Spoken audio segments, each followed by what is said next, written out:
My name is Tamika Young. I am from San Francisco, California. I help business owners grow their businesses on social media. Pretty much a lot of the people that you guys have had discussions with, I have met them on social media.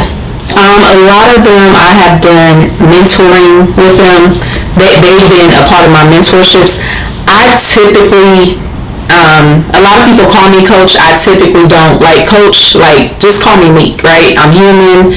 I curse a lot. I don't do things the way a traditional coach would. So I'm like, just call me Meek. So as a young girl, I was very, very quiet, introvert. Like, they called me Wednesday. I was an introvert until like my mid-30s. I'm 41 now, but they called me Wednesday. I would always be like somewhere over in a corner in my own little world. Didn't really talk to people. Always had this look on my face. Even now, a lot of people think that I'm mean. I'm not mean. I just mean business. And like, you know, I grew up with my mother. Pretty much my dad was kind of in and out. I have an older brother who is 11 years older than me. That's my mom's son as well.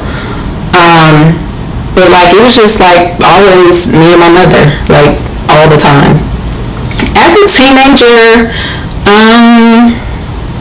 you know, I did typical teenage things, nothing like out of the ordinary. I remember running away one time for like a day, but that didn't last long. Like my mom didn't play at all. And just thinking back, my mom, up until the day that she passed, she was very, very, like, she didn't play any games. I couldn't spend the night at people's house. I couldn't wear people's clothes. Like, you know how you share a friend's hoodie or something like that? Like, it was none of that. Like, she didn't play.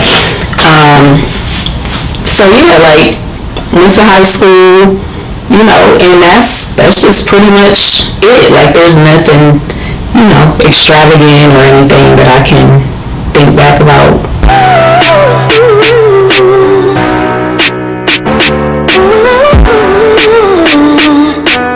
My name is Akila. I'm from San Francisco, California.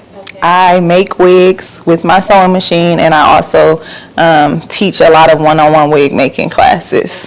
So it was pretty spontaneous, actually. I was going through something in my relationship. I wanted a change, and I kind of just made this decision to move. I didn't necessarily know where I was going to move to, but I did have a close friend that lived in Houston.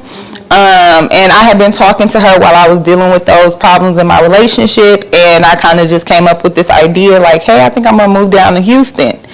And she kind of thought I was joking at first, but I was so serious. And within the same week that I made up my mind, I flew to Houston. I looked at some different apartments, and I applied to about 3.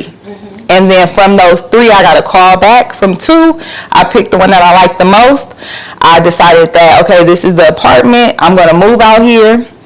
That like a couple of days after I found the apartment, I flew back to California. And I packed all of my stuff up, and I shipped it to Houston on the Greyhound. And once I got to Houston, I moved into my apartment. I got settled. Right before I moved to Houston, I had just got into wearing wigs, but I was ordering them from, like, you know, different vendors, Amazon, things like that. And I was like, maybe I can make some for myself. You know, they might fit better, they might look better. And being that Houston and Atlanta is so close together, I flew to Atlanta and I took a one-on-one wig making class with a young lady who is younger than me, actually. And I took a class with her. I learned how to make wigs on the sewing machine with no experience at all. The class was super beginner friendly, and from there, I started my business. So it was probably about a 2-month little gap because I kind of got frustrated with the wig making. You know, it's a lot that goes into it. So being that it was a little challenging for me, I kind of put it on hold for a couple of months and then picked back up, and I started taking wig orders for like family members, close friends, things like that. And then I kind of turned it into a business. So I kind of knew that it was going to be something before I even took the class. because it was, wigs they started becoming more popular, and this was in 2018. So, it was kind of, everybody was just getting hip to it. It wasn't like, you get a lot of people that say, oh, I want to wear wigs, but I'm scared, because they probably thinking of like little wigs that maybe like, our moms and stuff used to wear, but it's so much more to it now. We customizing hairlines and bleaching knots and doing all of this stuff so they look more realistic, right? Like this, right? So yeah, I just knew that it was going to be a lot of money in it. And then once I took the class and I fell off, once I picked it up and started taking it serious again, and then I started getting support, and I would wear wigs that I would make for myself, and people would ask me about them, I was like, okay, I need to really like get serious about this, because I could really make money with this, And that's not to say that money should be the only reason why you do something, but it was a big perk for me because I had just moved to Houston, and I was like getting into something, the money was just a huge plus because I needed it at the time, So yeah. So yes, one of my older cousins, she does hair.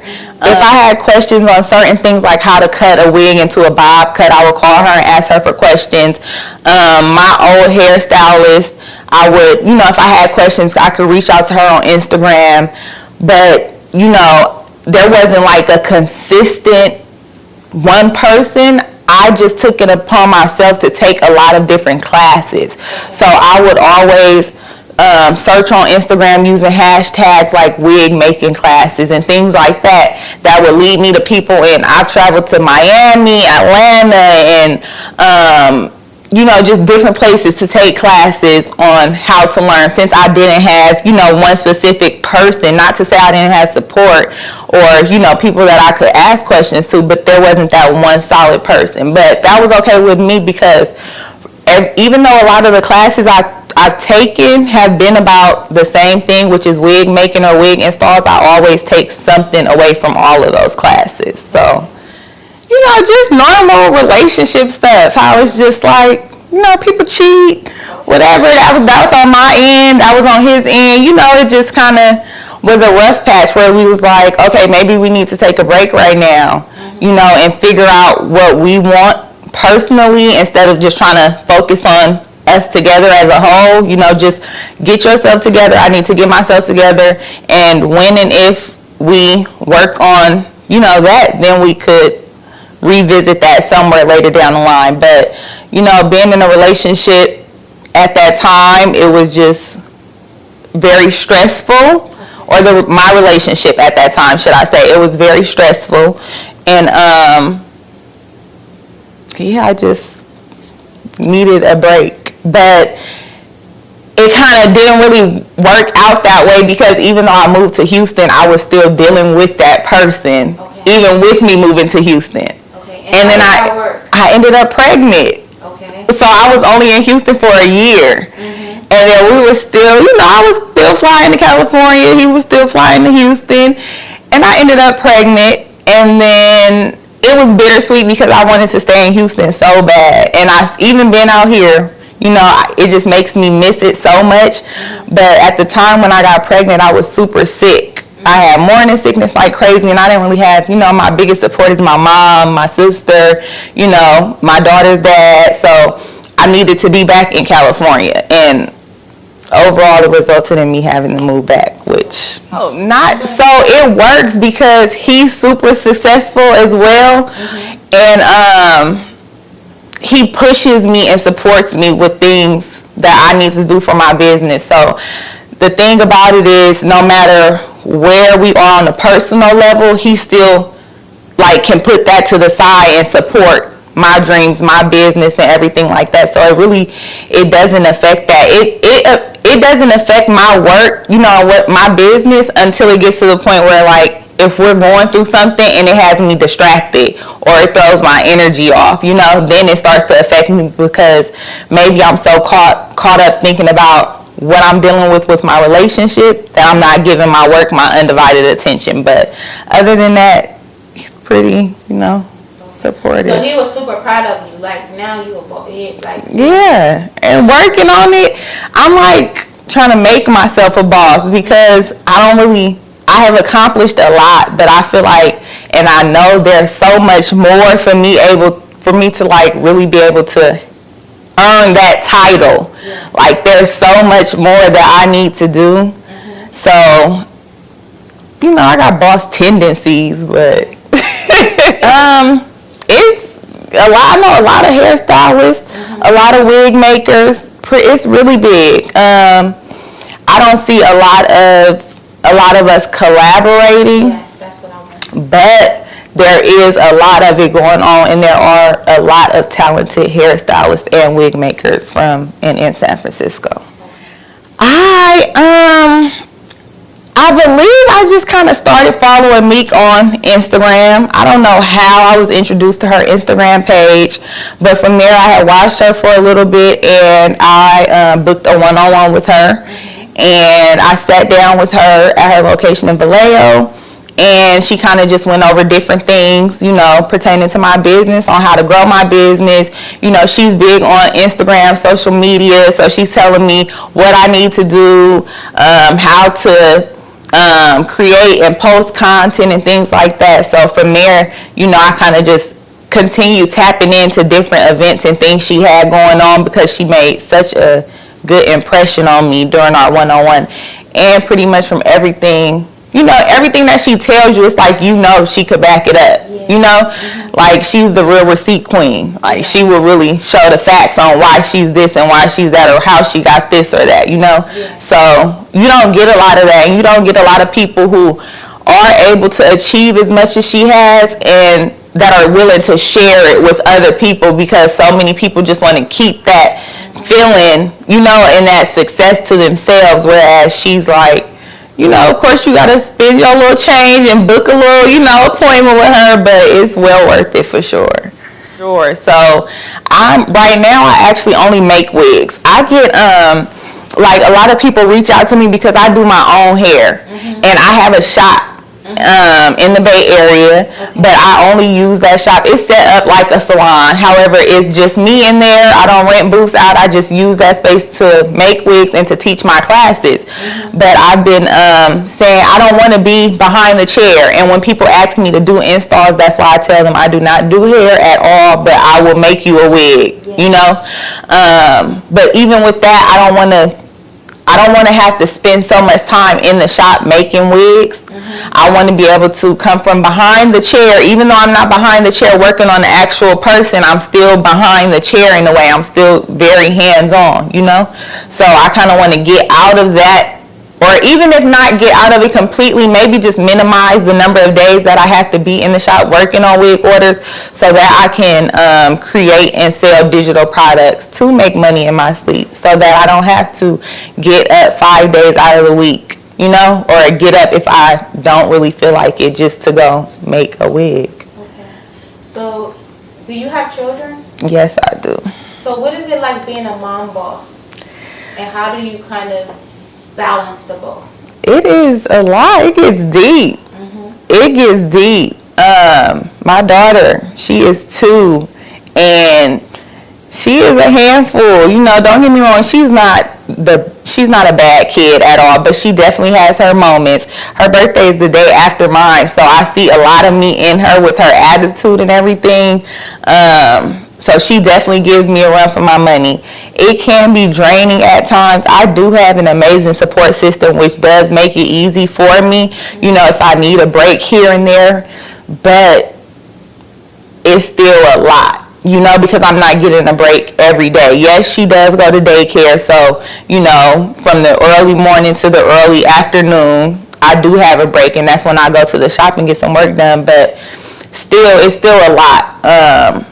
It's very easy to lose sight of yourself and what you want, because you're so wrapped up in making sure your kid has everything he or she needs, and somewhere along the way, I've had to just say, okay, I still matter, like I can still give my daughter everything and make sure that she doesn't want for anything and take care of me at the same time. So that's the the biggest thing, the biggest So struggle. is that what the It was a vibe, you know.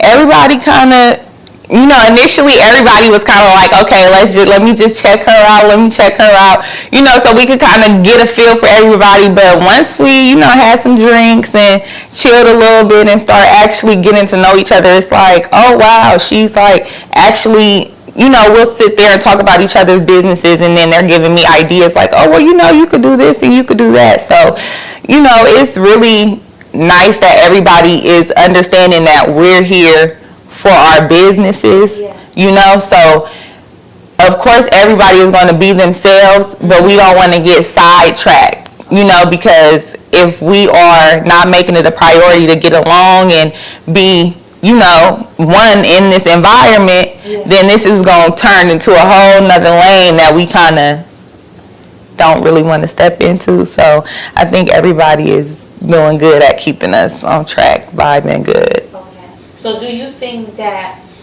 you see anybody that you may want to do collab with, or, you know, may want to work with in the future? Definitely. So Takara, I believe was her name.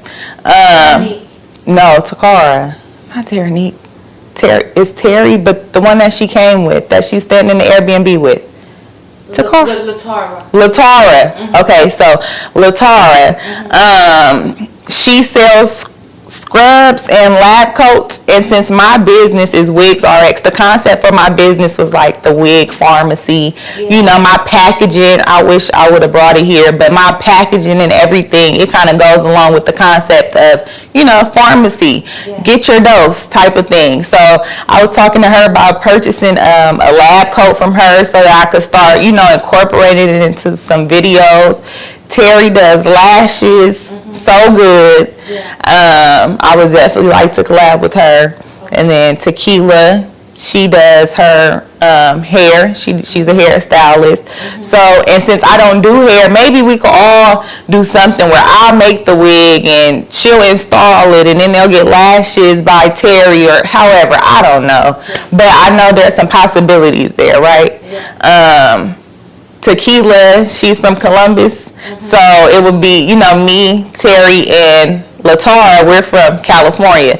So we kind of got it easier on that end. So to figure out, you know, a time to where we could include Tequila, we'll have to sit down and think about that, but I think it's doable. That's good. Thank you.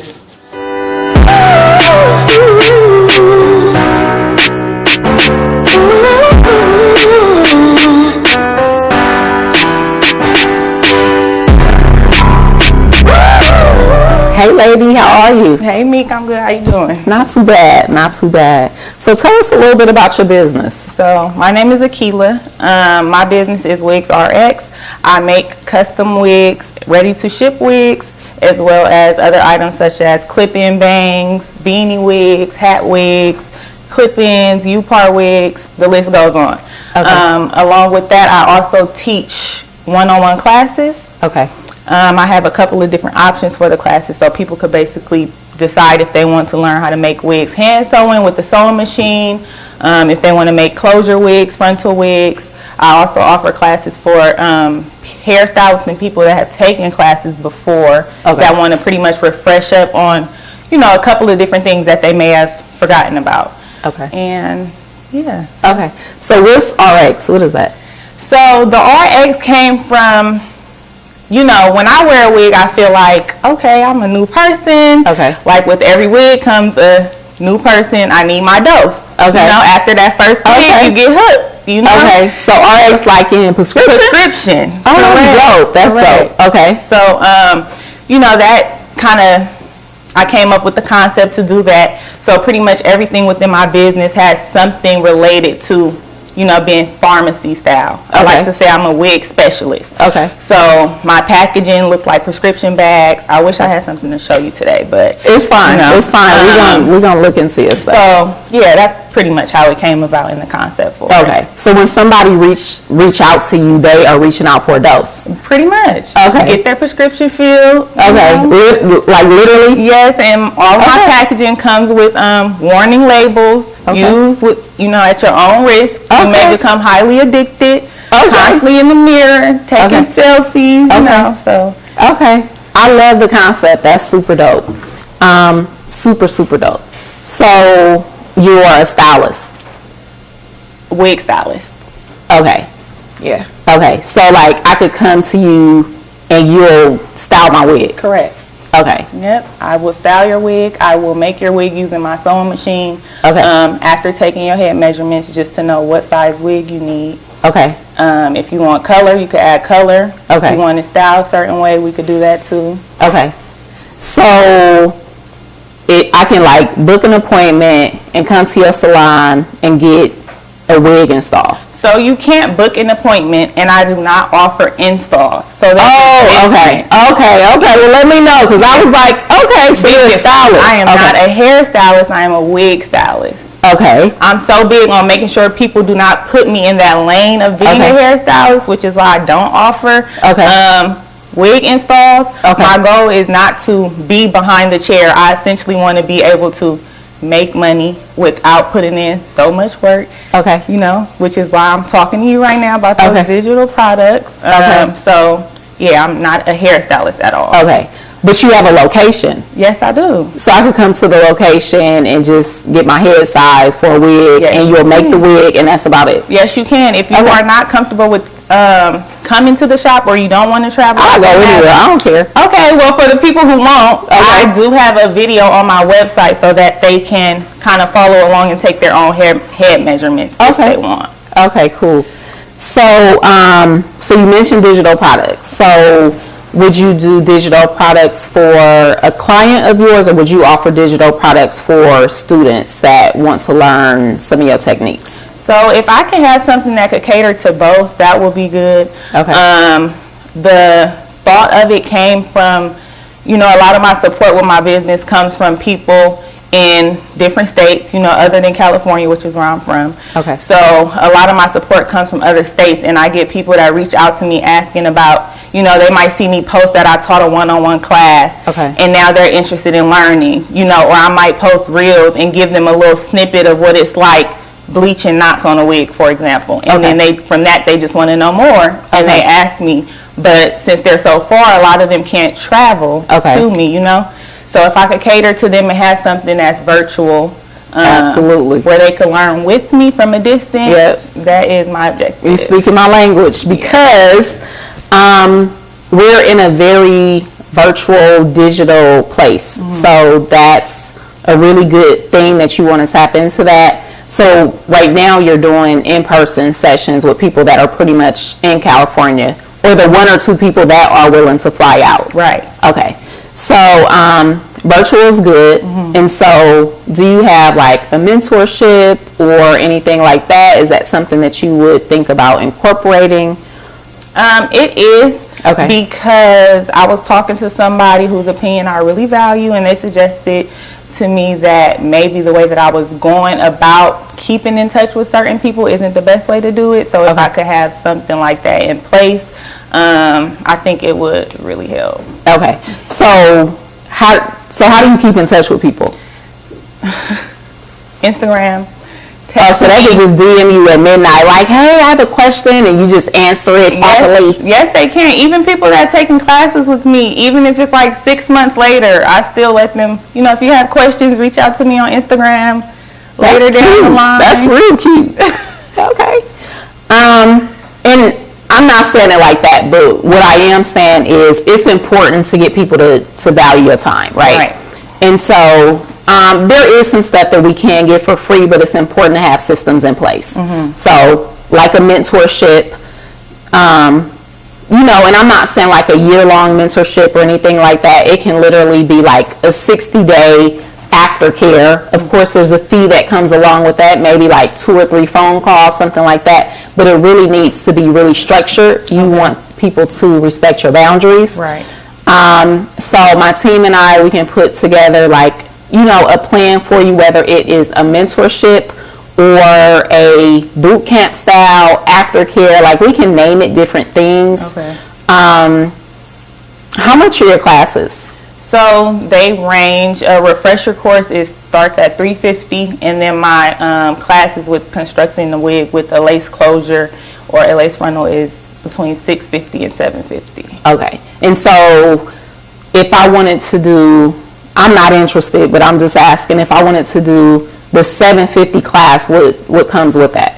If you do the $750 class, you get a wig making kit, which contains everything that you need to make the wig. So your the hair too? Not the hair. Okay. So let me start by saying what you need to bring. You need to bring. No, not what I need to bring. Back up. What comes in this kit that you give the people for $750? So the kit comes with the bleach, the developer, a canvas head, your tweezers, your measuring tape, your scissors, everything that you basically need to complete the foundation. And then on top of the kit, you're getting all of the knowledge and the information that I'm giving you, which is what majority of what you're paying is for the information. Okay. And so how long is a class? It ranges. So it could be about anywhere from 6 to 7 hours. It honestly depends on the student. So some people, they learn faster than others.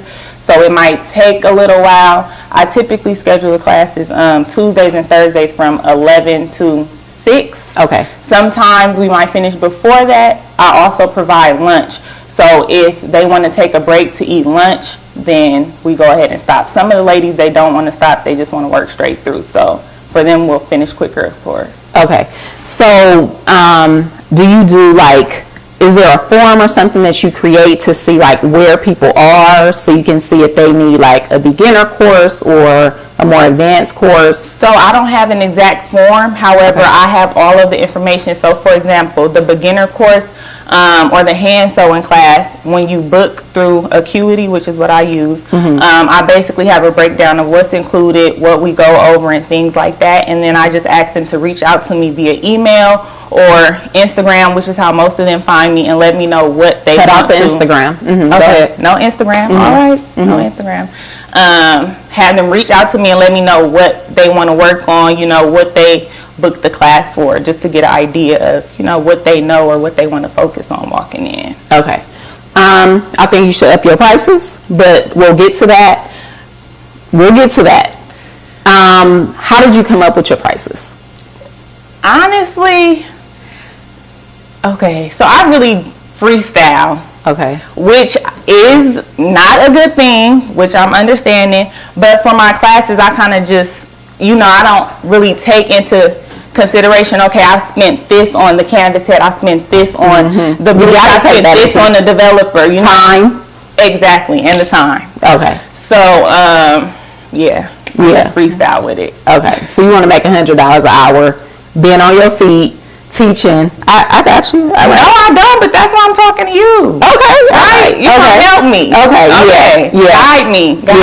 We're going to put a plan together. I want you to do some research, though, and see what classes run. The thing is, you never want to be the lowest person. You don't want to be the highest person either, maybe a middle place, right? You do some research. We're going to put some things together for you, and then we'll reach out to you in about a week or so. But do you have any questions or comments or thoughts? So my question for the people, so say I start a membership, right? For the people that have taken classes with me, how do I do I kind of just merge them into the membership? No. Make them pay for the membership. Absolutely. If they want to keep getting information? Yes. Okay. And so that wouldn't be a membership, that would be a subscription. Now, if you want to create a membership for your clients, we can work on something like that as well. What's the difference? So a membership would be maybe you have VIP clients, and maybe they get, 5 wigs a year or something like that. You can come up with a price point to where they would prepay, or you can do 3 monthly payments or something like that for them to get a certain amount of wigs within a certain time frame, right? A mentorship would be for your students or the people that you're teaching how to do what you do. Right. A membership can be everlasting, whereas a mentorship would not. It would literally be 60 to 90 days.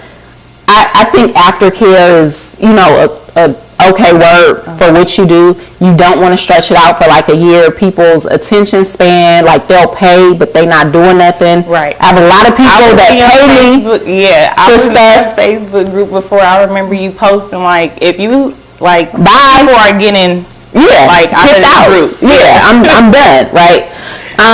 So I have like did away with my mentorships, my boot camps, and all of that because I give a lot of information. I want to over deliver. I want people to get information from me. They don't. It bothers me. So y'all go on somewhere else and play with somebody else's time and waste y'all money elsewhere. Because I'm not the type of person that's like, oh, well, I got paid. No, I want people to actually get information from me and apply it. Right. So here for no reason. Yeah. What other questions you have? So what is our conversation like strictly business related? Could I kind of, this is business related, but you can't be talking about no baby daddies and no like your cousin over there. Instagram. No. Oh, okay, yeah. So Instagram's fine. What's your Instagram waste question? My valuable time with you talking about something like that. I don't know. You said is it business related? I mean, Instagram is business. Well, yeah, true. Okay. So basically, how it's the content creation for me. I was up this morning. You posted like 10 times, and I like. Where do you find?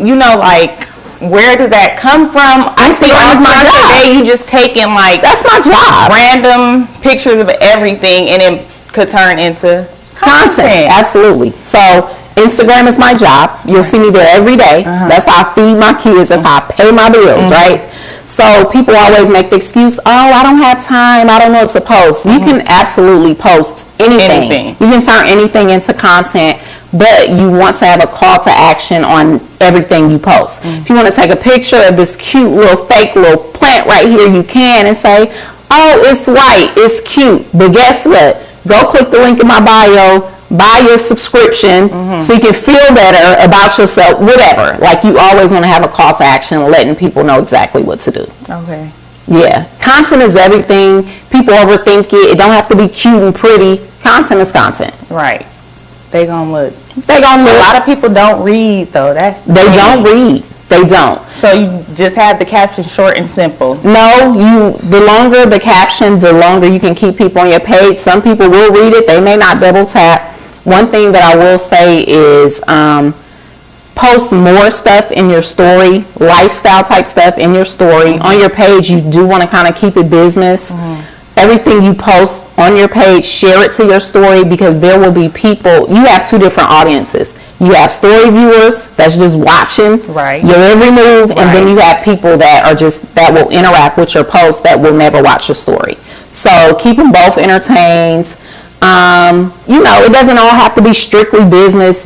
Like I said, mix some lifestyle stuff in there. Okay. Okay. Well, for right now, I don't have any other questions, but I'm sure I will have some along the way. Okay.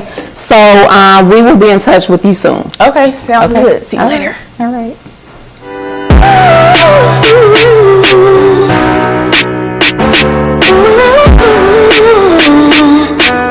My name is Bishop Whitehead. I'm from Nashville, Tennessee. I'm a serial entrepreneur, so not only do I help people understand their rights, which is the consumer rights, because every transaction ends up being a credit transaction.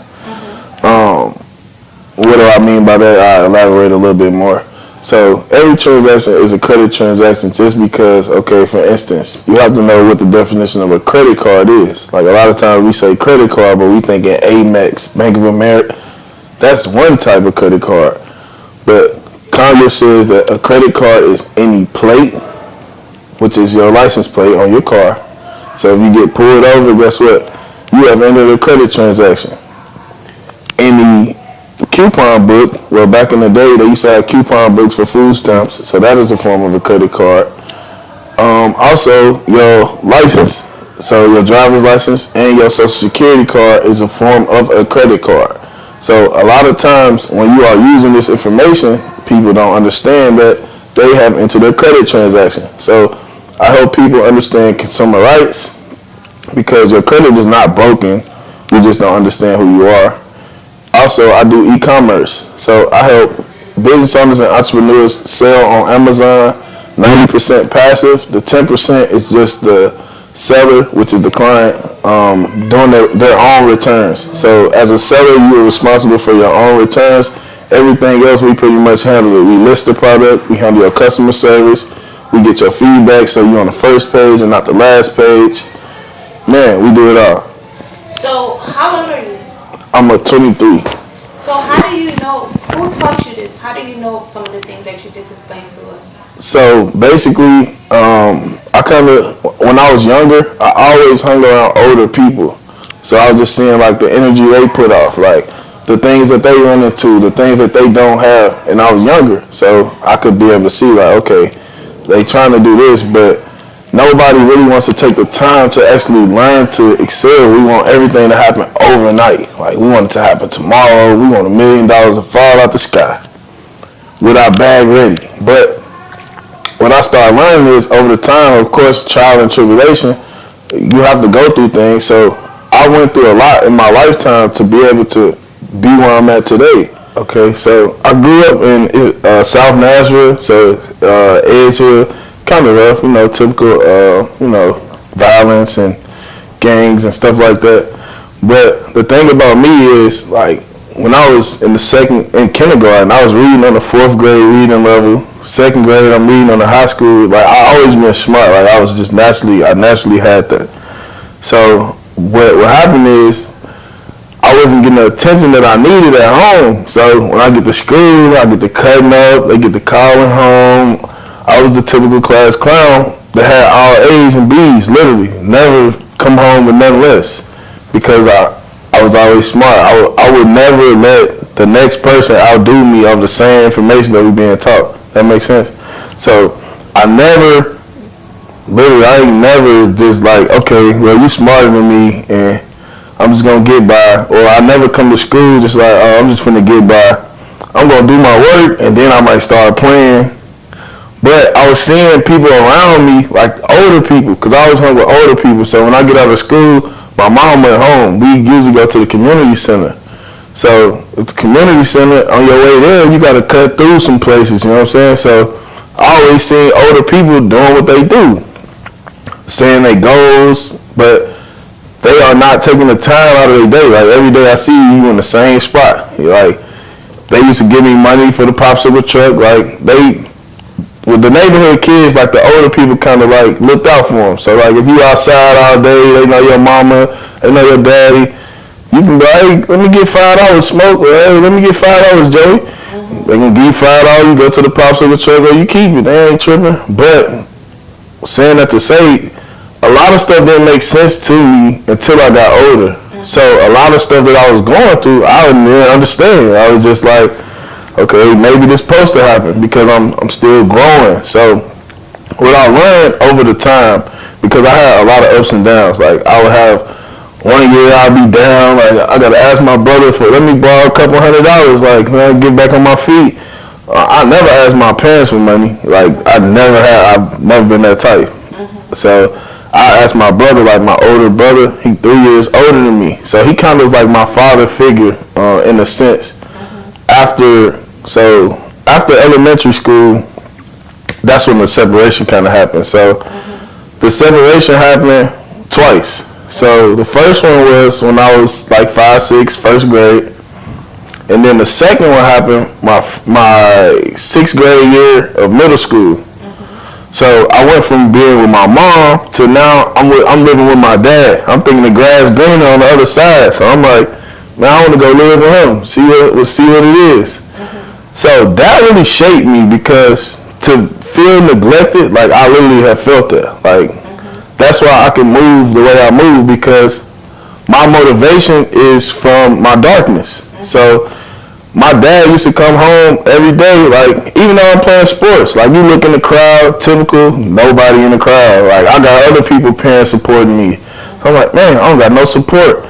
He come home, he go in his room, he shut his door. You know, come game me up, like, hey, man, I think you should invest in this or read this book or do this push-up or practice these jump shots. Like, it was literally no support. It was just like, to me, it's like a money thing. So in the typical black family, the money thing that I like to call is the child support. So once he was on child support when I was with my mom, and then he wasn't on child support when I switched over again. So it kind of flipped the table. So now you're not paying child support, but my mom was like, I'm a youngest son, so she gonna do whatever it is. Like, she can be down to her last. She gonna make sure I got it, period. But my dad, on the other hand, he just like kind of had me just because he didn't have to pay child support. But you would think that he would be more intelligent because he's an electrician. He didn't go to school for it. Like, he been doing it for 20 plus years. Like, literally, I don't talk to him to this day. I was gonna say, what's your relationship with him now? Yeah, I don't talk to my dad because it's no point of me arguing with a grown man over you talking about money still. Like, I'm still talking about how you not supportive at all. Like, a father is supposed to be supportive. I'm supposed to guide you. You didn't guide me. I don't need you. So I cut off. I don't care if you family or friends. If you're not on the mission that I'm on, if you're not trying to understand the information that I'm putting down, I will go past you. Literally, I will outgrow you. I don't have no bone in my body that say, oh, I gotta love you because you family. Yeah. That's not how it work over here, because the life that I had, family wasn't always there. So now a lot of people got their hand out because they know, like, okay, I see you doing your thing. I see you got your hand out. You're not asking for information. You asking for income. You need a job. You need a job, because after I give you whatever I give you and it's gone, guess what? You coming right back for more. I can't help you. You need income. Income is what's going to help your situation. But what separated me was knowledge, because after all these ups and downs, like maybe I'm getting some money here, maybe I'm spending it all trying to look a certain way here, maybe I'm going back up and feeling myself and spending it all. So the ups and downs, I'm like, man, I'm like sick of having money and then not having money. I got 2 credit cards, but I ain't really using them because the way that we was conditioned, and me, I wasn't even conditioned about credit. Like, never in my family do they talk about credit, ever, literally ever. And I'm just wondering why. So when I have questions, I do research. So I'm wondering, why are we not talking about credit in the household, for one? I'm wondering, okay, for you to have this car parked outside, or for you to have your name on this title to this home, it took credit.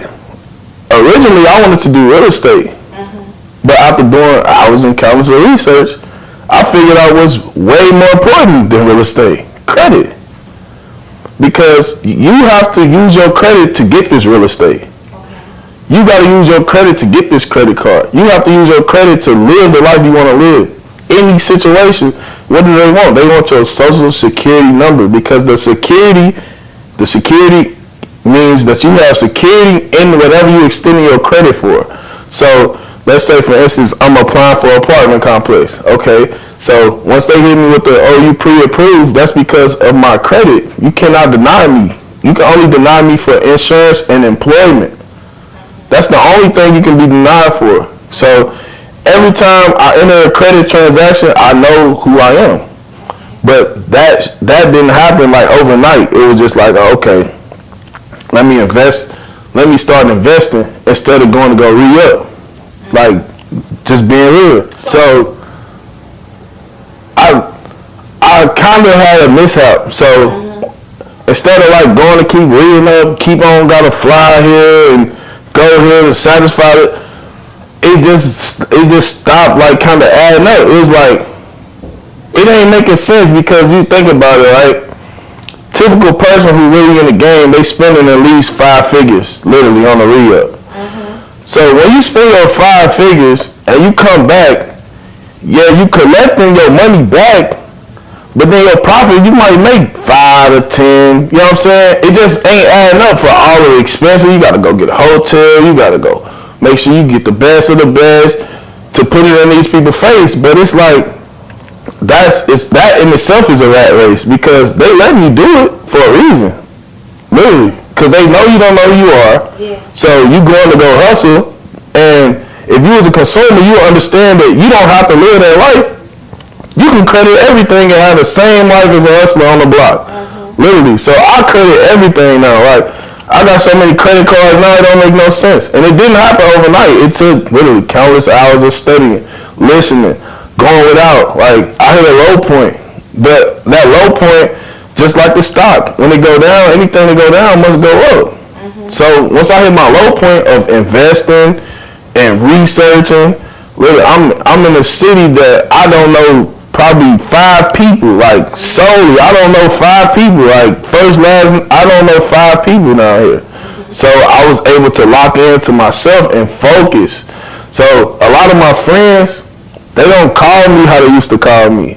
So with my friends, like, I tell them all the time, okay, you can be my friend or my business partner. You can't mix the two, because with my friends, we gonna go out and have a good time and, you know, be safe, I'll see you tomorrow. My business partner, we looking at the next investment.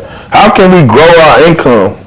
We not content on this side, but on this side, it's like we trying to look a certain way to impress a certain chick to, you know what I'm saying? So it's like, I really just dumbed down life to the T. Like, I really figured it out because I spent a lot of time by myself. So I ain't have no distractions.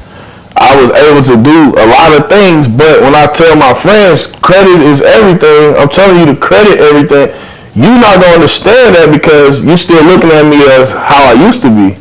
Oh, this is my homeboy, we used to do this, we used to do that, and this, that, and you can't look at that. You got to look at the picture.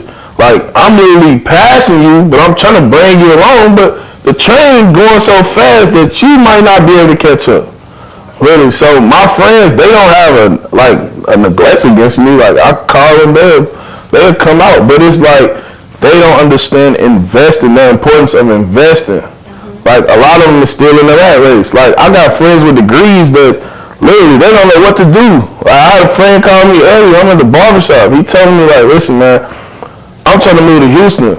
I just need to find me a job so I can put a footprint out there, and from there I can start my investment. You don't have to move where I'm at to do the same thing that I'm doing. And I'm telling you, like, you can put your footprint wherever you are. People gonna rent cars all day long. Go get economy. Or I tell them, people gonna need a place to stay all day long. Go get you an Airbnb. But when I'm telling you this, everything I'm telling you goes back to your credit. So if you don't want to take the leap of faith on yourself, because you're not taking a leap of faith on me, I'm going to apply regardless. All it costs you is an inquiry. And once you understand the system, deletion is admission. So if I apply for something and I'm telling y'all that, so for instance, an auto loan. Well, it's not even a loan, but that's what they call it. So an auto loan. When you apply for an auto loan, they shop you to 3-4 people, tell you they can buy the best, they can find the best rate. Okay, so if I only got picked through one of them, the other 3 people, that need to be gone. Really, all 4, because nobody else need to see what I'm doing with my privacy.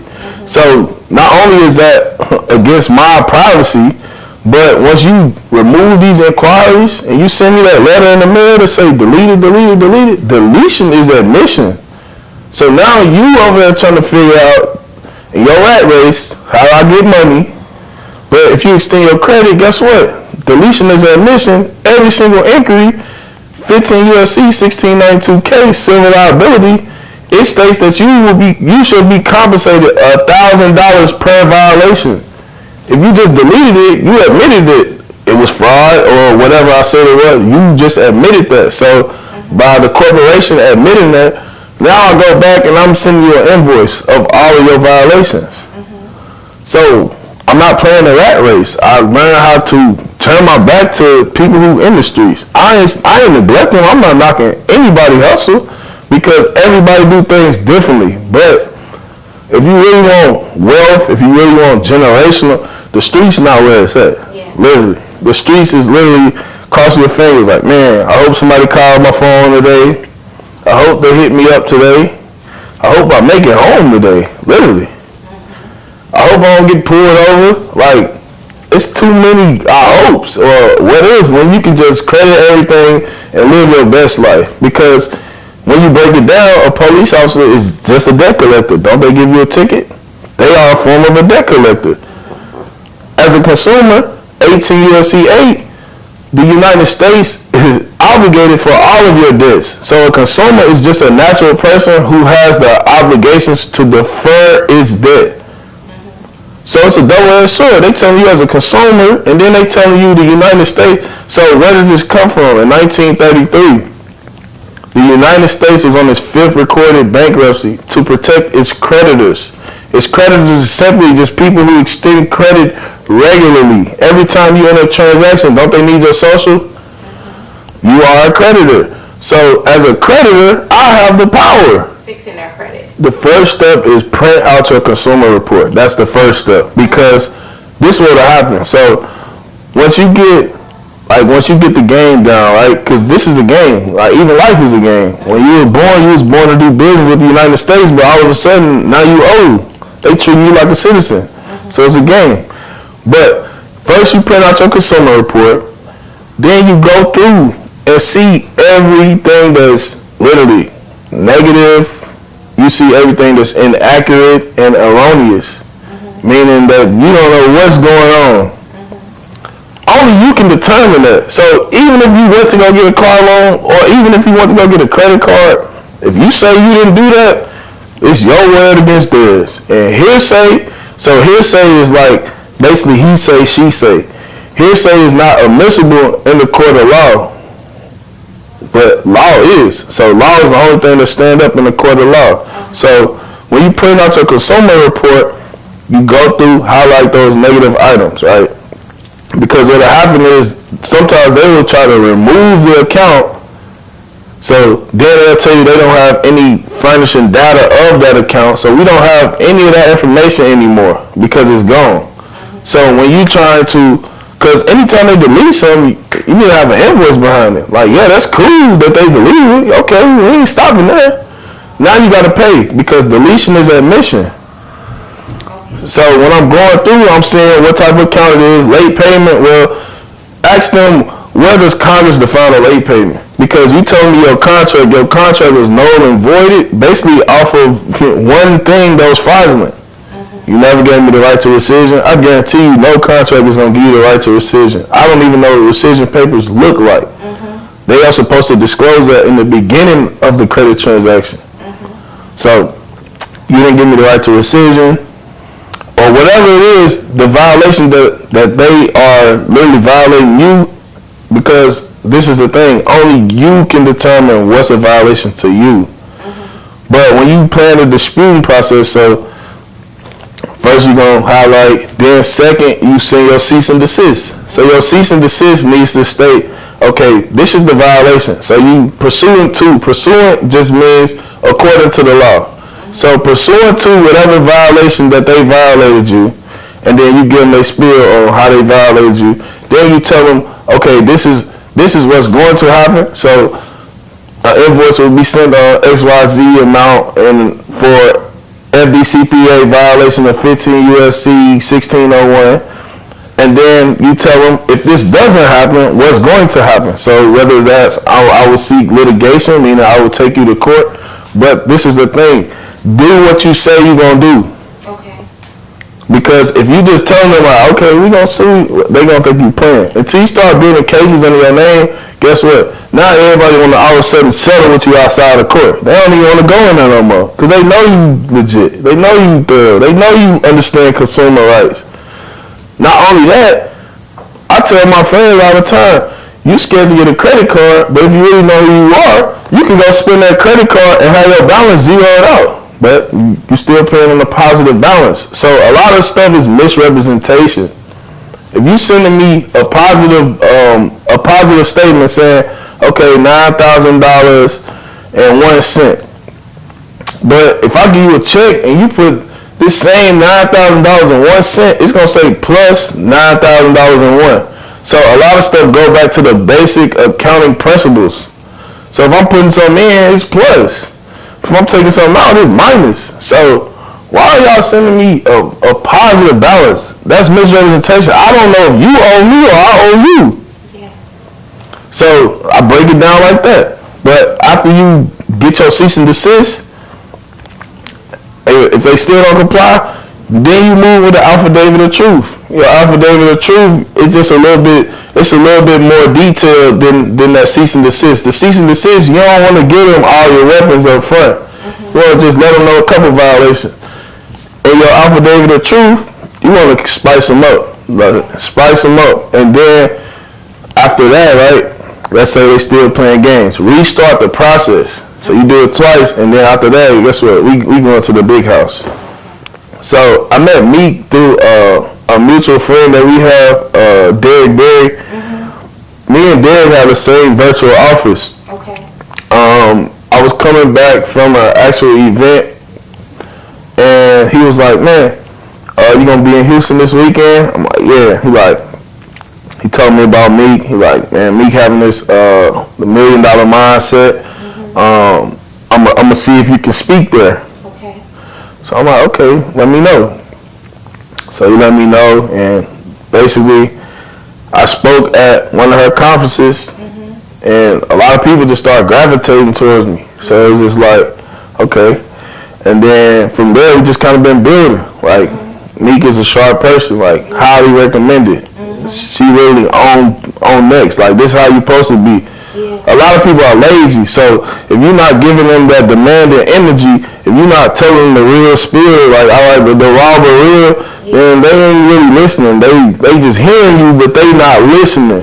So I like her message. Her message makes you want to listen because she's being herself. Whether she combing her hair on her Instagram or she picking up her kids, she gonna be herself regardless. So I gravitated towards her because she keeps it raw but real. I don't like people that's like kind of shady. So that's how I met Meek.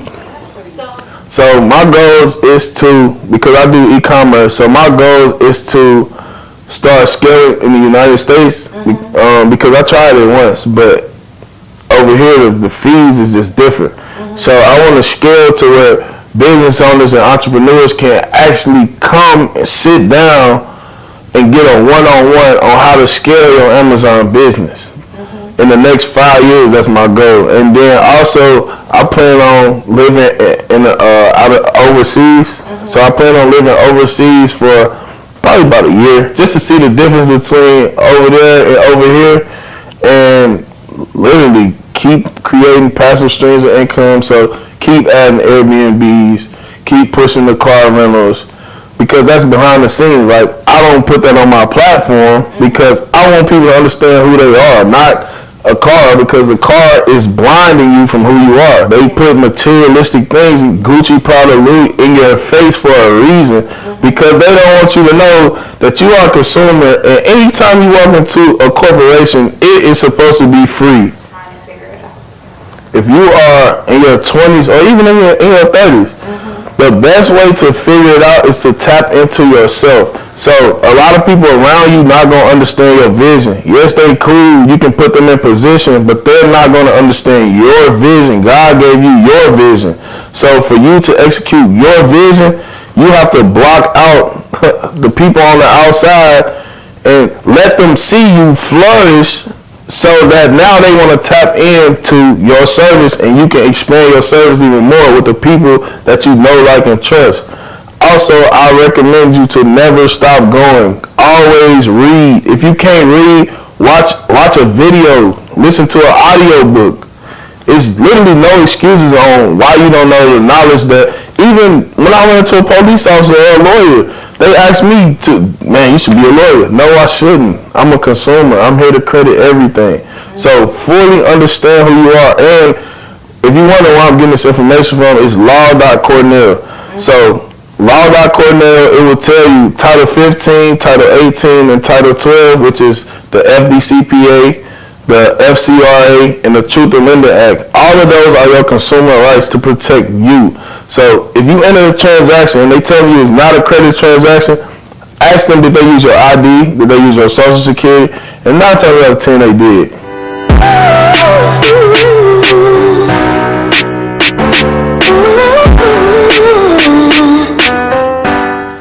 Bishop, what is that in that cup? You know, this apple juice. Oh, okay. I'm just checking. Sauce house. You know, you in Meek house right now. Ooh. But I know you got all the sauce, but I'm just joking.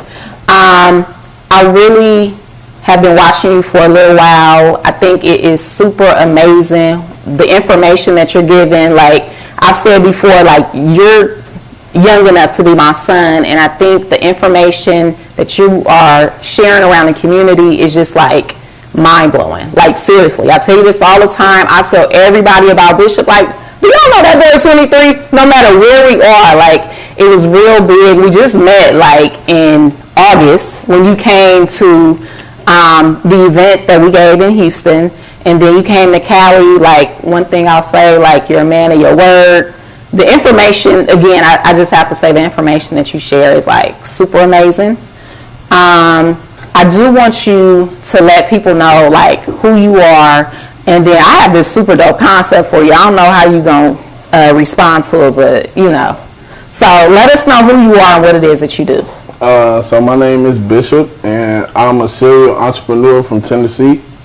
I do e-commerce, so I help business owners and entrepreneurs sell on Amazon, as well as I teach people who they actually are, because a lot of time when you think of credit, you kind of like, oh, I got to pay it back. Well, who told you got to pay it back? So, and then also I got a small fleet of about 10 cars that I rent out just for like, you know, and I got an Airbnb that I just got like 2 weeks ago, so. Okay. That is just like so dope, like it's super dope. But the thing that me and my team have been working on is for you, we want to help you create a program for the youth. I think that like the youth needs the information that you have. Like some of the stuff that I've learned from you is just like mind blowing. So I think it will be, I'm thinking a boys program, because you know, you Bishop, right? Youth all in general, but I think that it would be really dope for you to help young men, you know, from like 12 to 17, 12 to 18, or just 12 and up. But we want to help you create a youth program so you can just kind of like educate them. How does that sound? Man, it's a blessing, y'all. So one question I do, so like what made you get into this, like the credit space? Because the e-commerce, like that's what a lot of us are doing right now. But really the credit space, and to like really research and dig as deep as you, like, what do you do, read like all day and all night? That's a good question. So basically how I got into my position is basically after, like, you would hear something, but you never question it. So, like, a lot of times, we'd be like, yeah, you got to put an egg in the cake, but you don't know why. It's like, oh, my grandma told me to put an egg, or my daddy told me to put an egg. So I started seeing the why. Like, okay, we got credit, but they saying that, I like to call them the Three Musketeers, which is Equifax, TransUnion, and Experian. So if we got the Three Musketeers who got an LLC just like me, which is not a government entity, but they got all my information, something ain't right about that. So when I start looking into it, it's like, okay, first you start with the definitions, so you can understand what the actual phrase is saying. So I look into the definitions. I always been smart though. So okay, let us know. Sauce House. Yeah. Wait, hold on. Let me cut you off for a minute. So where did the name Sauce House come from? Apple juice. Okay, so basically, Sauce House it originated from, so I have a college degree as well as I have a street background. Okay. So the Sauce House is, when you want information, they call it sauce.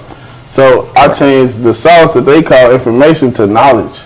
Okay. Because it just make it feel better. Like, oh man, this the Sauce House. Okay, what you got for me? You feel me? Yeah, absolutely. So it make you more comfortable to want to learn versus like putting a blockage on your brain. Right. And then the colors just like, it make your eyes like, okay, what's going on? So I'm giving you the information, because a lot of times people don't want to pay because they don't know what you work. Definitely. So I give it out for free, so I don't need your money. Like, I know I can set up 100 passive streams of income to make my own money. Right. So, but the information, I know you're not going to go read it, so let me dumb it down for you and spit it out for you. Okay. Okay, so that's cool. So, and so you teach other people how to do some of this stuff as well. So how do you feel about the youth program? I actually want to do that, because when I was in high school, I used to have not a youth program, but like, it was like, you can call them mentors. So they used to come every Wednesday. Every Wednesday they'd come and get us out of class. But I used to like it just because I get to get out of class. Like, Right. somebody like, come, you feel like You probably used to cat off in school, just doing anything.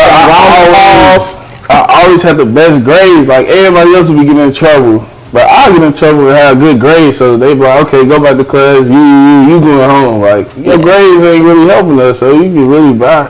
So they really saved me when I had good grades, so they'd come get us every Wednesday and check up on us. So I feel like it's kind of like a give back, because I also played travel basketball. So with travel basketball, like, a lot of times you get hit with a lot of fees.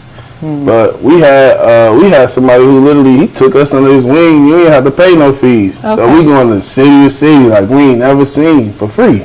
Okay. So it's like, I feel like that's the only thing, like, it's right to just give dope. back. That's dope. So I think me and my team could create. So Sauce House is a for-profit business. Okay, so have you ever considered doing a nonprofit, or did you want to do like a one-time thing? I think you should do a nonprofit, take it worldwide, but I kind of think way outside the box. Nah, nonprofit is good. I just need to like look at the terms and conditions of a nonprofit, because you could go the wrong way with that nonprofit.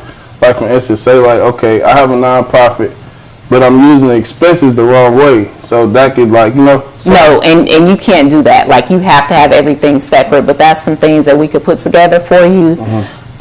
If you're interested in the nonprofit, even if you do it for profit, like, we can put both things together for you and see which one works better for you. I think doing a nonprofit, you'll be able to tap into the schools and stuff like that, so you can get, sponsors and things like that. So we'll put both things together for you, see which one works best for you, because parents are willing to pay for their children to get information that they don't even have. But it's very important that our youth gets tapped into the information that you have. Because I'm telling you, every time you speak and you get in your element, I just like, dang. So anyway. But now, like, see, it's crazy. Like, God just be dropping it on me. I swear, y'all. Like, a light bulb just came in my head. Like, man, you just said boys from 12 to 17. Well, come on, we can do the knowledge and we can hit the road. So let's do a travel basketball team with it. Okay, so you would take your boys with you to different places. Okay. While they hooping, I got some chaperones. I'm gonna go teach. Older people, so you can spread the knowledge and you can get them what they, you know what I'm saying? Because if you got a reward, which is, I get to travel, as long as my grades good, I ain't got to worry about nothing. I can just do what I love. Right. Versus, I got to pay for this. My mama gonna say no. They ain't trying to support what I got. Like, I done felt that before. So. Okay. Yeah. Okay, that's dope. So, do you have any questions for me? Hey, y'all need to go get this apple juice. It's located in your nearest Kroger's, literally in a glass bottle. Thank me later. All right. What's the brand? I don't know. That's why I said the glass bottle. Oh, you know what? We might need to put you together apple juice, a Sauce House apple juice. That sounds good. What y'all think? Yeah. Okay, we go check into that.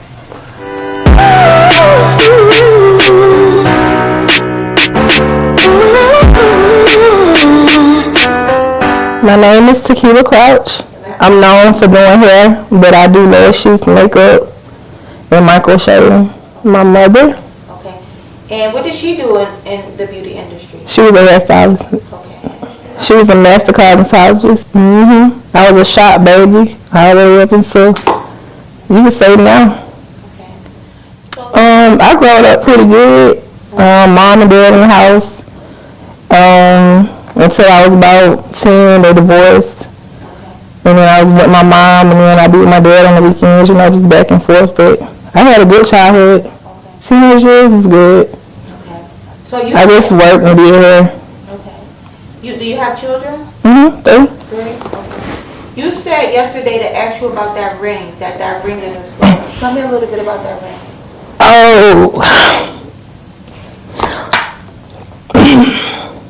It's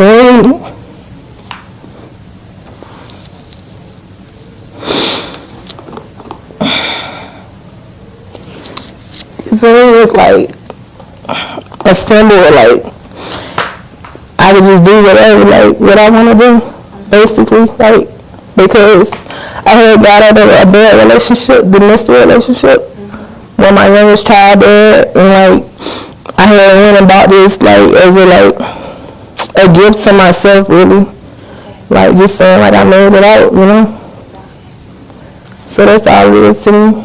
So awesome. Like my kids, you know what I'm saying, and actually, like, I'm more like a mentor and a counselor when it comes to me doing hair and stuff. So, like, when people sit in my chair, it's like I can relate to them. And, you know, I'm talking about people that sit in my chair that's married, divorced, you know, cheating on their husbands, all this stuff, like, and I just be vibing with them. So, it's pretty good. I mean, it's a lot of competition down there. Okay. That's why I really just be trying to, like, branch out, do my own thing. I be more to myself, and, like, my clients, they even like just the intimate, like, environment. They ain't really on that ghetto and loud hood stuff. You know, they one-on-one with me. Well, right now I'm like content with, like, my VIP clients right now. I'm not really taking any new clients. So I'm just, like, trying to see what it is new for me, like, what I can do right now. Like, I'm trying to go up, you know what I'm saying? Like, I don't even know if hair is what I really want to do no more, you know? Well, I do lashes and magnetic liners and stuff like that. I also sell wigs. So far as digital products, I mean, like, anything teaching anybody online, ebooks, classes, courses? No. Is that something that you think that you may want to get Yeah, I'll be real good at that because I already, like, do it for my nieces, my goddaughter and stuff, but it be one-on-one. It's just not digital. Okay. It's funny. I don't even know Meek but, like, a couple days. Like, I guess somebody put my name in the basket and then I'm here. I like all of them. They're cool and vibing with everybody. Keita, that's my girl. We got a lot in common. She make wigs. I make wigs. I install them, you know. Bishop, I like him. He cool. The other two girls, I think they're like best friends or sisters or something. Yeah. Like, everybody, I vibe with most of everybody, you know. Do you think that y'all are going to do, like, collaborations and stuff together after this show? Is that something possible? Yeah, I know for sure, like, me and Keita will. Okay. Yeah. Okay. So, to be honest, I don't even know. We might not even be wearing no hair. Might have to wear masks on your head. Like, just being for real, because shit, it's so much going on. Like, 1 minute you can't wear a mask. No, you gotta wear a mask. And then you go somewhere, you don't have to wear a mask. So I'm like, shit, I might just start making mask wigs or some shit, you know? Just being for real. Like, I don't know. I'm like old school. I bring back the old shit. Yeah. You know, I watch Martin and stuff, like Pam and Gina and stuff like that, you know what I'm saying, the flips. Then I'll be like, dang, Gina was just wearing the flips. Now Cardi B got the flips in her video, you know what I'm saying, like the updos, Cardi B wearing the pin curls and stuff. Like, that's all I used to do in high school, like, people bringing that stuff right back. They just repeating stuff. What about like Meg and Cardi bringing back the 90s updos? I love it. I love it because I was brought up on it, you know what I'm saying? That way really just put me on the map, you know what I'm saying? Because it wasn't too many girls in school knowing how to do pin curls, but you got to think, like, I came out the shop going to high school, soon as I hit 9th grade, I'm in cosmetology class, and then I'm up here being the instructor with the teacher, you know what I'm saying? And the teacher like, how do you, like, my mama did her, I've been in the shop doing finger waves and shit since I was little. Is your mom proud of you following in her footsteps? Yeah. She said. Yeah. Does she give you, like, a lot of tips and stuff, or now you kind of doing just as much as she does? Yeah, definitely. Does she still do hair? She does. Cause she got carpets on the real bad, so She don't even bother with it. She just rather be a grandma. Okay, so there. Are you Well, planning ahead of time? I'm already planning ahead of time because I already have that condition. You know what I'm saying? That's why I branched off to like actually doing more of wigs because it don't take too much of stress on my hands. You know what I'm saying? Like it's quick, it's simple, and also doing with the lashes. You know, and micro shading and stuff like that. It don't wear on your hands as much as actually like having to sit and braid people's hair and all the extra stuff. It's because over time you got to think I've been doing hair since I'm 35, so you probably started like what, 14, 15? yeah, but I've been in the salon. My mama had me washing hair. I was 9 years old in the shop. Yeah, I mean, like, just stick to it. I mean, don't do it just because somebody else doing it. You know what I'm saying? You got to have a passion for stuff like this because, like, when I do somebody hair, like, I put my heart in it. Sometimes I need to do hair. Sorry. No, I want you to be yourself. Like I'm real spiritual, so it's like I could be doing somebody's hair and I could just feel like they moves and shit. You know what I'm saying? Like I be praying on people's hair, like they head and everything. Like they don't even know because I'm so caring. You know what I'm saying? Like everybody know, like, oh Key, yeah, cause they call me Key, like Key. You know she be joking and shit, but you know. She's so sweet though, and I get anybody whatever, you know what I'm saying? But I just tell people like, I mean, if your heart ain't in it, don't do it. You know what I'm saying? Like just don't do it. But with me, I only can speak on how I did what kept me in it, because like I like to see people look good. I like to see the transformation. Like I have cancer patients, you know, like people alopecia patients, you know, like. And I just like people just cry on my shoulder, like when they see their transformation, how they look. That stuff make me feel good. You know what I'm saying? Cause I be going through stuff too sometimes. I just need to be uplifted and that like do something to my spirit. So that's if your heart ain't in it, I mean, don't do it. You just gotta have a passion for it. Well, I got one. Like I had a lady.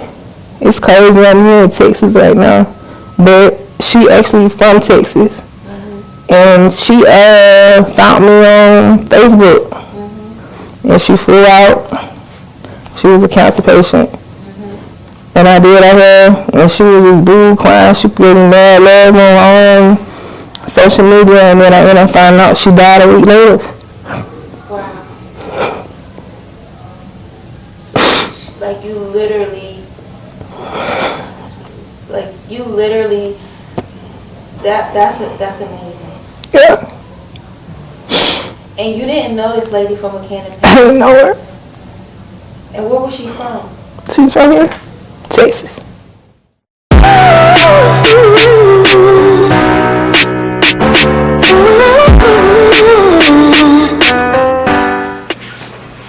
Hey lady, how are you? Hey girl. Where you going with that purse? Where's your notepad? In my head.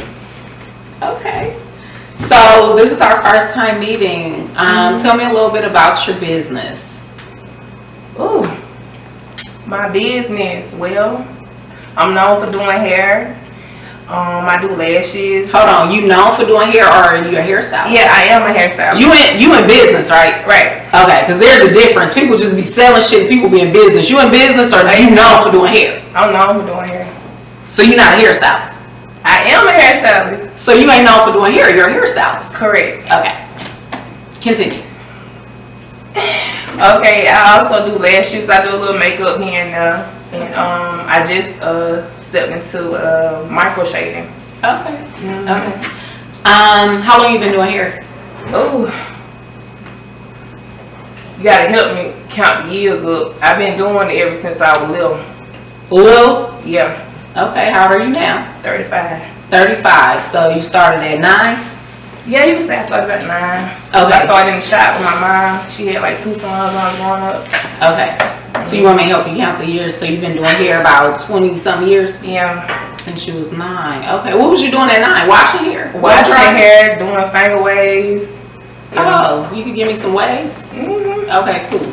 You've been doing hair a long time. Yes. When you coming from behind the chair? Now.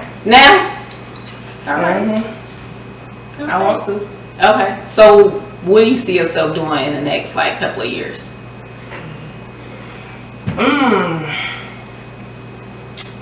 In the next couple of years,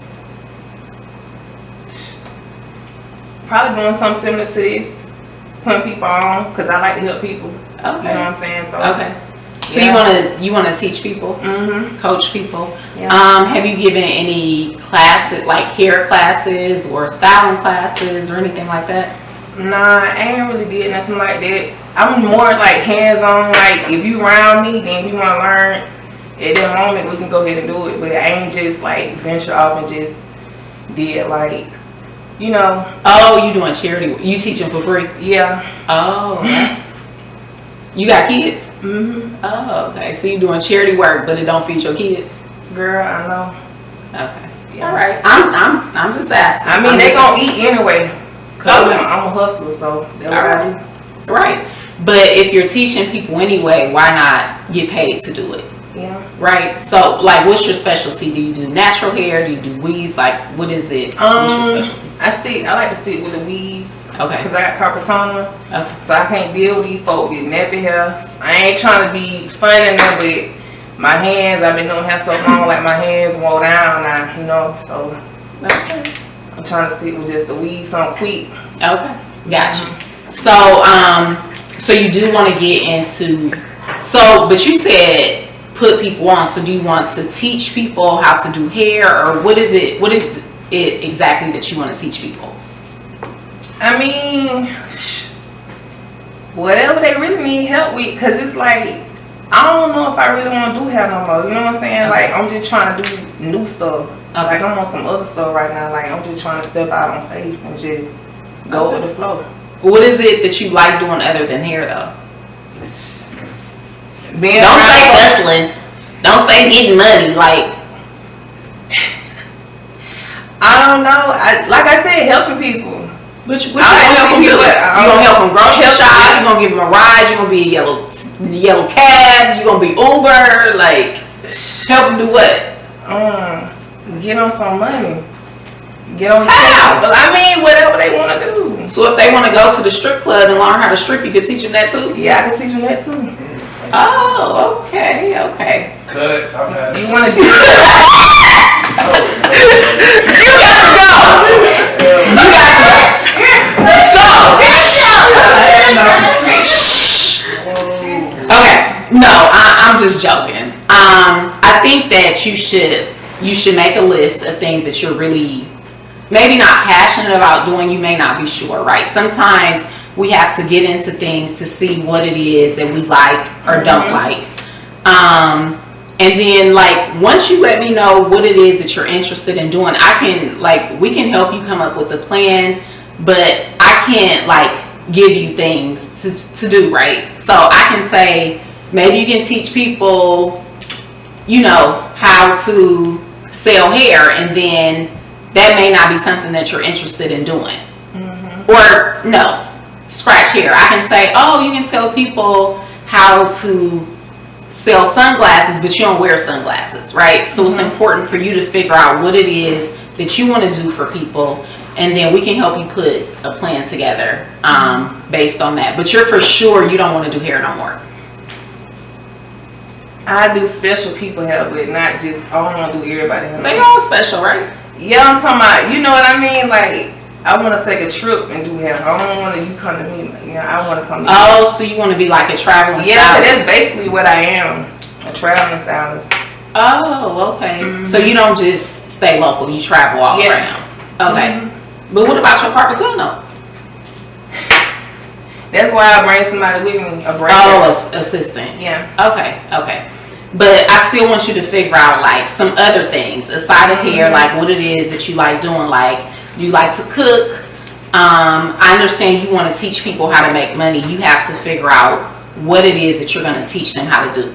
I'm a firm believer in everything that you teach somebody, you have to show proof that you did it for yourself, right? I am very, very into that. Like, there is nothing that I teach people how to do that I have not did for myself. you want to show receipts, right? You absolutely want to show receipts. So I think you should come up with a plan on things that you want to teach people. We can go over the plan and then see how we can strategize to make it work, to help other people make money, but more importantly, to help you make money. So don't be teaching people how to do a whole full-fledged hairstyle for free. You can't do that. Your kids can't eat that. That doesn't pay your bills. What about social media? What about it? I mean, that's like my struggle, like staying on them. Like I don't know, I can't get into it. You know what I'm saying? Like I'm trying. The thing is, so you have to have a purpose, right? Yeah. You have to have a purpose for social media. Right now, you're a hairstylist. You kind of don't want to do hair, but you're doing it. It pays the bills. It feeds your kids.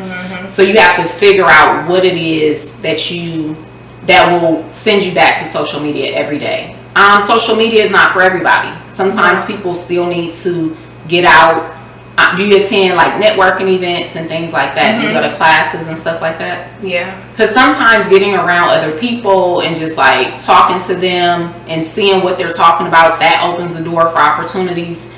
But I think your struggle right now, and I'm not sure, but I think it could be because you are a hairstylist, you don't really want to be that. So it's like, what are you going to get on social media and do? Right? You don't want to make money from social media necessarily because you don't want to do hair. So like once you find that thing that you're really passionate about, that you feel is going to keep you on social media every day to promote so you can make some money, I think that will push you there a little bit more. That makes sense? Yeah. So you've just been a hairstylist your whole life. You've never had like a 9 to 5 or like. I actually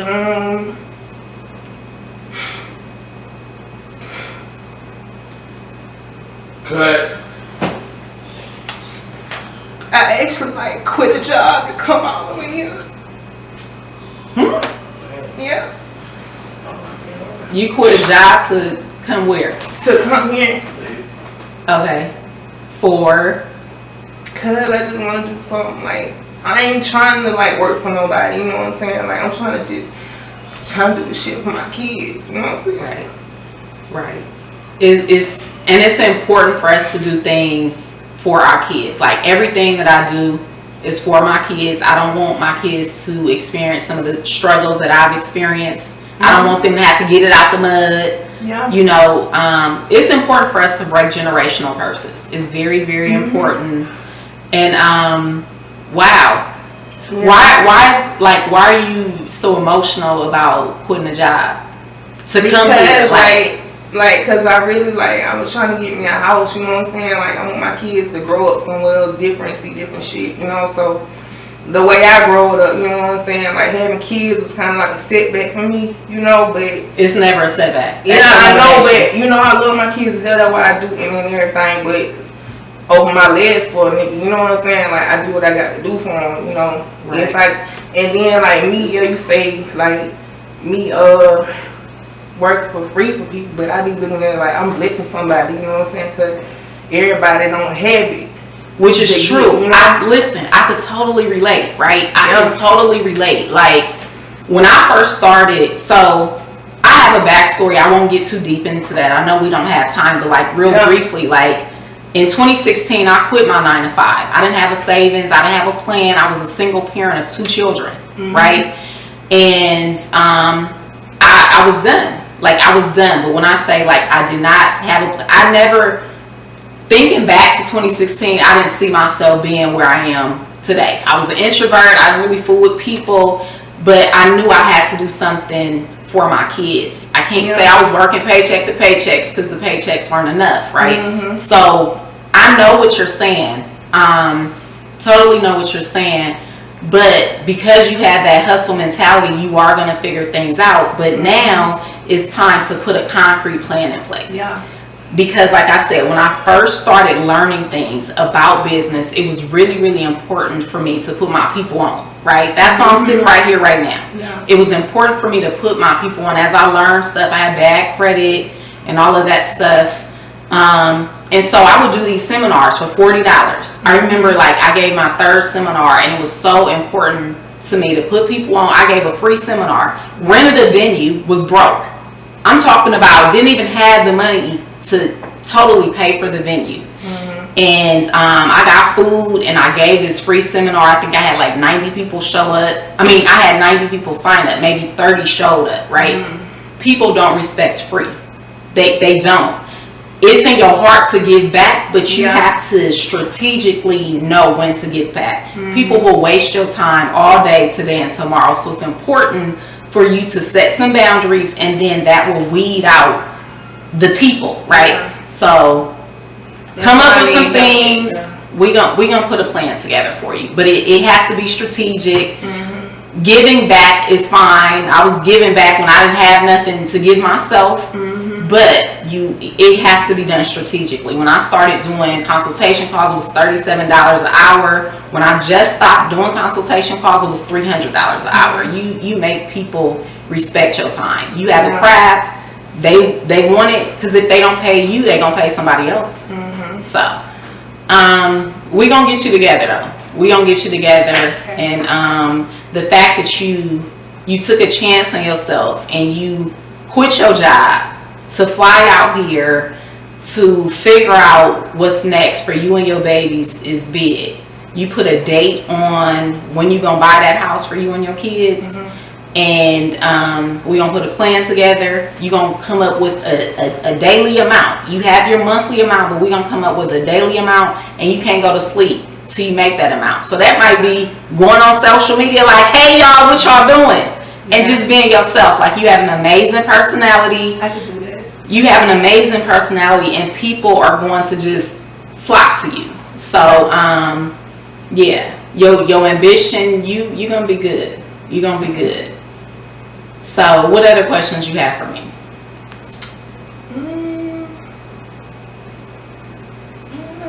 You don't know? When you go back home, you gonna be doing hair? Alright, girl. Yeah. Yeah. You gotta do what you gotta do. Yeah. But it's important for you to put your plan together as soon as possible. We're always waiting, putting things on the back burner. We want to wait till the kids get a little older. The older the kids get, the more of a problem they become. We wait until we get the check. The check already spent. We be waiting on money that's already spent. So it's like you start where you are with what you have, and we gonna help you. Appreciate that. What else you got for me? Me? I'm gonna help you. I got you. We gonna make something happen. We gonna make something happen. All right. I'm excited. I'm ready. All right.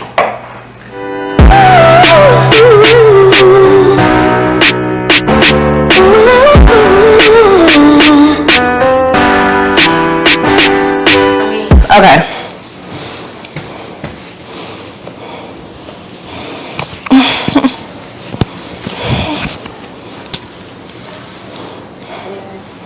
Do I introduce myself? Okay, here we go.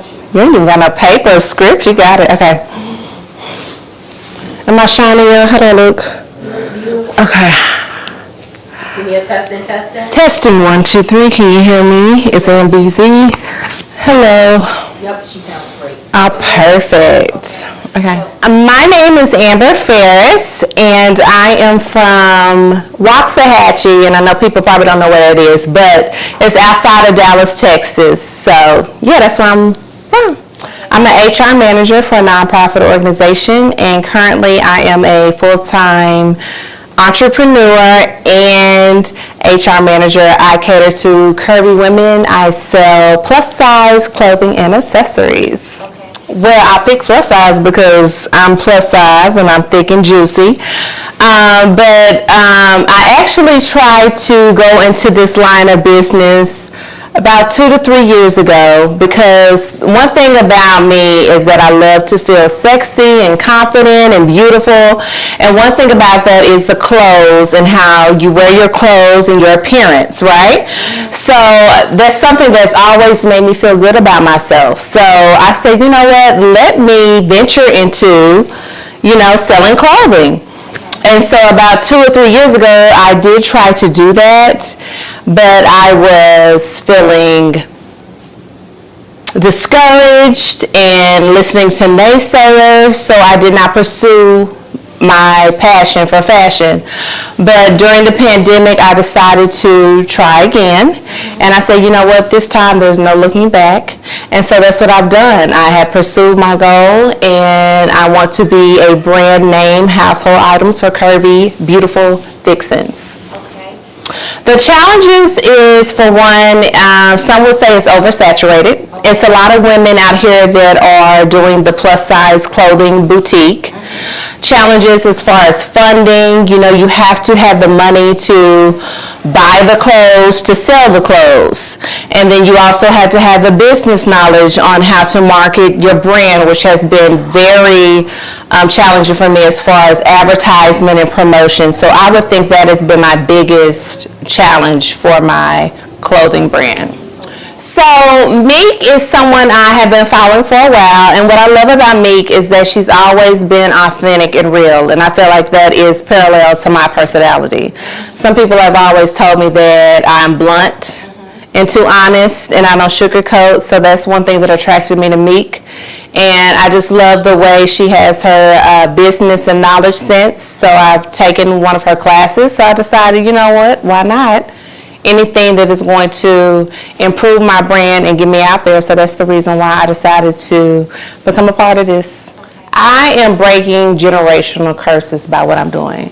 And my parents are old school. They've been married almost 50 plus years. So their terminology is, you stay on the job, you get your retirement, you stay there and you work there till you're able to retire. And I just don't believe that you should put your all into a business or organization that don't appreciate you, that undervalues you, and underpays you. So I've always wanted to be a boss, and that's actually one of the things that deterred me from pursuing my dreams 3 years ago, is that my mom, when I told her I wanted to do this, she was like, you ain't make no money off of this. You ain't do this. And I'm like, and I believed it, because my mom is somebody that I love and that I care about. But I had to also understand that my mom is old school. And she doesn't know any better. It's not nothing personal. But I had to believe in myself and know that I could break those generational curses. And that's what I wanted to do. And that's why I decided to go ahead and pursue my dreams. And so it's hard because sometimes I feel like I can't tell her everything because I don't want to hear no negative anything. When you're trying to pursue your dreams, you don't want anything that's going to get you out course.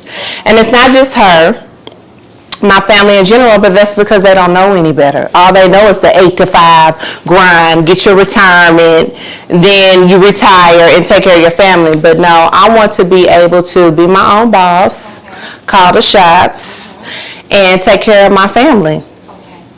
So I think I feel like I vibe with everyone. I was not able to meet them beforehand, but I met them when they came in the house. So just made sure that I introduced myself and let them know about my brand and who I was, and try to remember their name because I'm bad with that.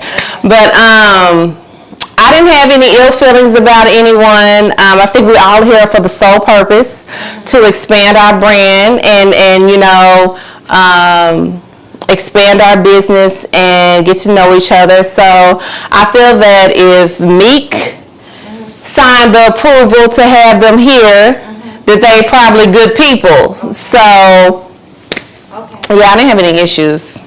My goal is to just be a boss bitch. My goal is to make moves, make money, have multiple streams of income, take care of my family, not answer to anybody, and just also I want to be an inspiration and a motivation for women like me, because I feel like if I can do it, you can do it. You know what I'm saying? So I just want to be able to be inspiration. Also, I want to be able to help other entrepreneurs that are trying to expand their business. I would just say believe in yourself, have faith, pray. Anything is possible. All you have to do is stay consistent and believe. God wants us to be able to have all the desires of our heart. So all it takes is just hard work, do your research, and then put the work in, because faith without works is dead. You got that down, then you are destined for success, yes, it's going to be challenging. Yes, you're going to get frustrated. Yes, you are going to second doubt yourself, but are you willing to rather work for yourself and go through those challenges, or are you going to work for somebody else and have them make money off of you? You might as well invest in yourself.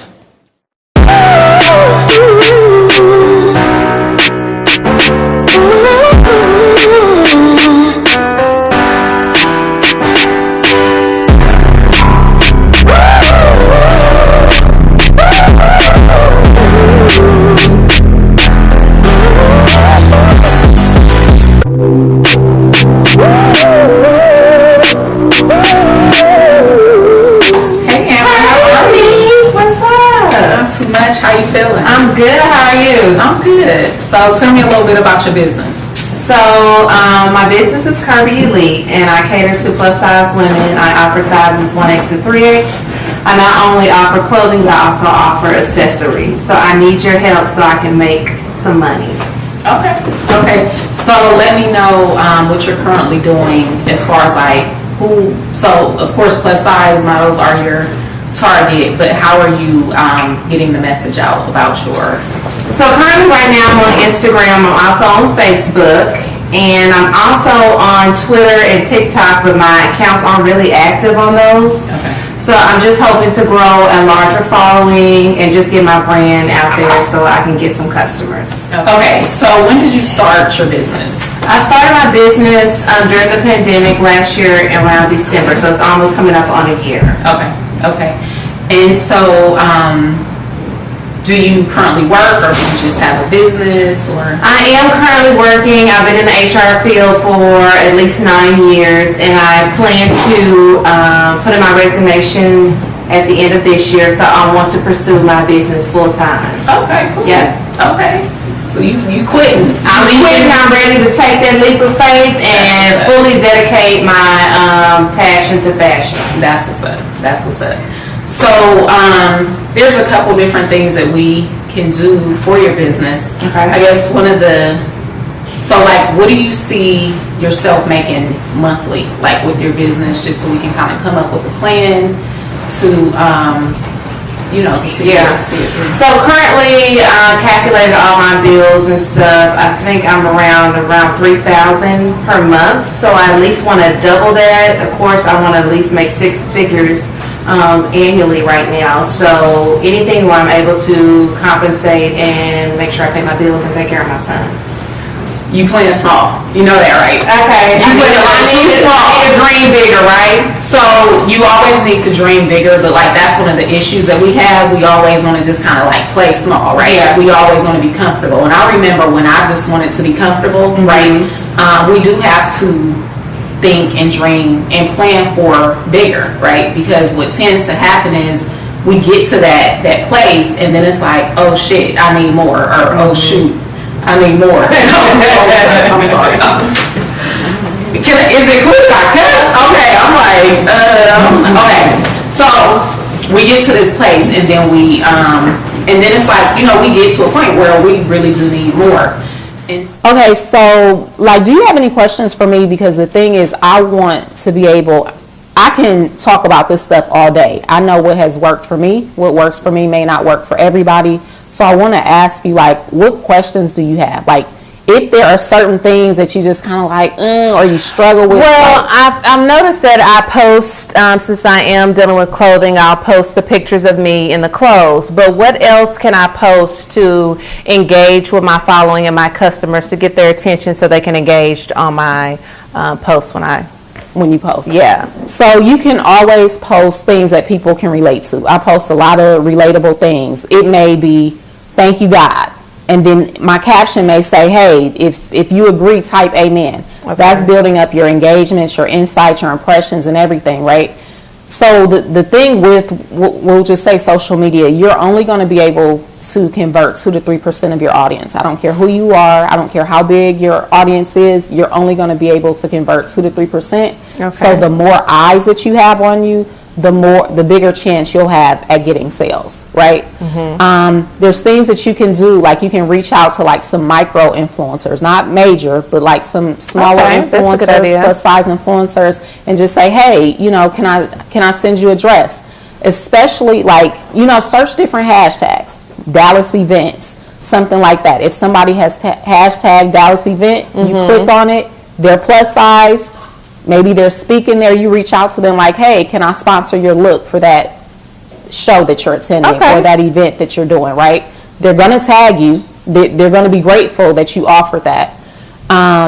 So you want to post different things like that, but you always want to post things that people can relate to. Am I posting every day, every 6 hours? Like, how often am I supposed to post? A minimum of 2 to 3 times a day. If that's a lot, some people are like, they don't have time, but a minimum of 1 time a day. On your page, always keep something in your story.